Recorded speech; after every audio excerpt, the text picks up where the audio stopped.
Hi, meditation is great. A lot of people are aware of its benefits, but some of us cannot meditate. Can there be a reason why I cannot meditate? I have a question from Mark. My girlfriend is very much into spiritual healing and manifesting. She wants us to meditate together. And I really try, but I find it very difficult. She doesn't believe I can do it, so I just pretend. Why can I not meditate? So Mark was a client who came with an issue of childhood trauma, which manifested in panic attacks and chronic people pleasing.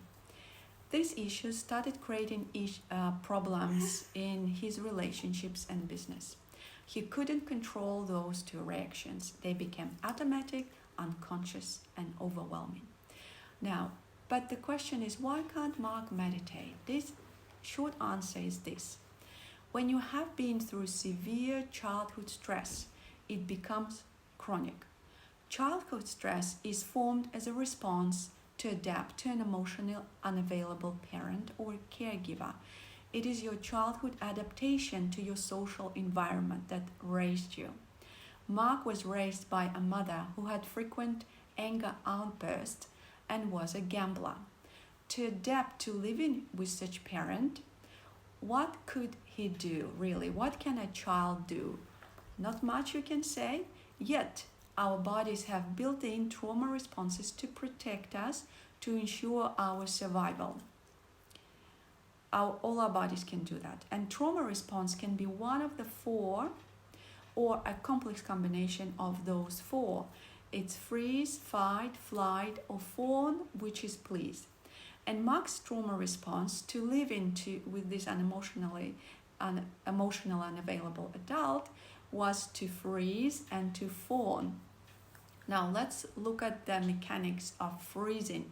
When we freeze as a child, what actually happens is a natural reaction to a painful and dangerous situation, and it happens when the stress hormones overflood our system and we go into muscle tension. Our muscles actually tense. You don't do any of it. It's instinctual. Your instinctual brain and emotional brain takes over.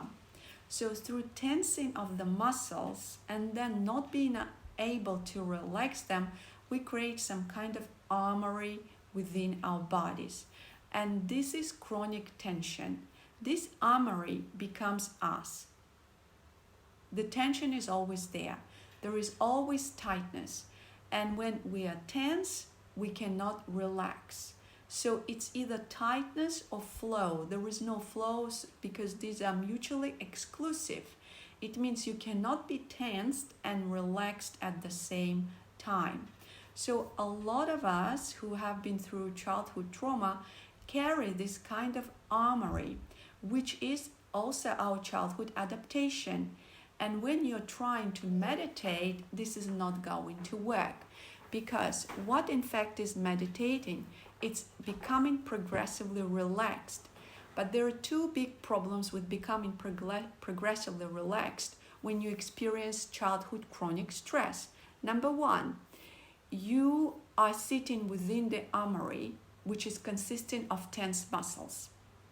Second, it's unsafe to look inside and be relaxed because the stress, what started keeping you safe in the past, and it is still doing this.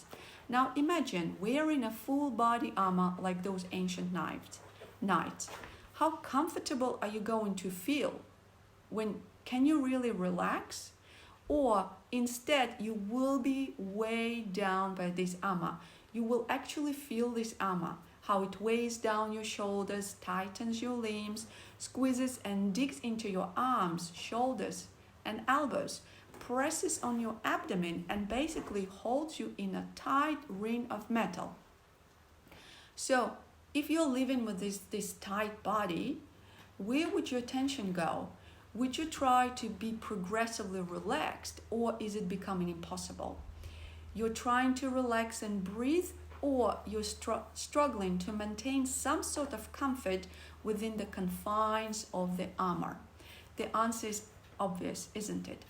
when we are overwhelmed by childhood stress, we create this armory in our body instinctually, and we carry this throughout our life by tightening muscles to protect ourselves from emotional danger.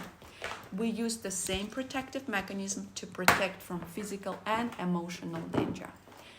So imagine we have created these areas of tension and cycles of stress that run automatically and unconsciously and instinctually within our bodies. As a result, our attention will be stuck in the places of tension. And moreover, those places make it unsafe for us to dive deeper into the bodily sensation, bringing awareness and allow for progressive relaxation, because the body is in discomfort. And we have danger of facing with flared up pain, because the pain is actually stuck in those tensed muscles. Those muscles have the pain charge. It means they hold the memory of pain. So you now, listening to all this, you can understand how unsafe it is to start meditating for some people. It's not safe to look inside. So please do not judge yourself if you cannot meditate. It might simply mean that you feel unsafe to be in your body, to feel the sensations, because they hold the pain within and basically protect you from meeting up with the overwhelming level of stress which are carried from your childhood. Give yourself some credit and acknowledge that you might be dealing with a trauma response that always works for your protection. There are ways to dismantle the trauma responses and create safety net within your body to start unloading deeper stresses. Instead of meditating though and going inside, you can try to a contemplation exercise which turns your attention to the outside and still allows for this healing and relaxation to come through.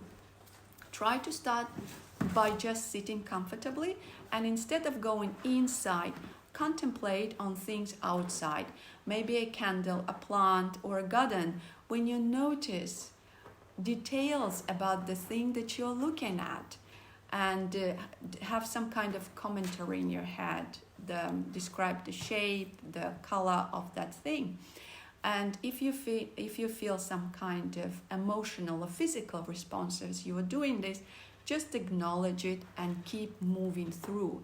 So this kind of exercise allows you to start creating a sense of flow within your body and your mind instead of being stuck and frozen. If you have any kind of questions, please leave me a comment, write me an email, and check out my website. Thank you.